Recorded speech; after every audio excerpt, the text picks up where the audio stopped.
ఒరే నానా హల్క్ ఈరోజు ఎందుకో చేపల పులుసు తినాలనిపిస్తుందిరా. సరే అమ్మా, నీకోసం నేను మార్కెట్కి వెళ్ళి మంచి చేపలు పట్టుకొస్తా.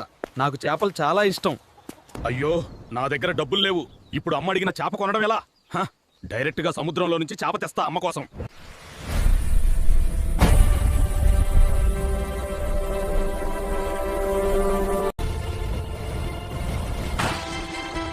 అమ్మా, నీకోసం నేను ఏం తెచ్చానో చూడు. అయ్యో దేవుడా, ఏకంగా తిమింగలం తెచ్చేసావేంట్రా? అదే మనల్ని తినేసేలా ఉంది. సర్లే, ఇది వండి అందరు గ్రామస్తులకు వడ్డిద్దాం.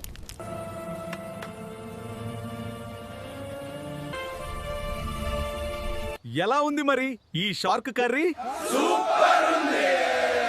హల్క్ అద్దిరిపోయింది.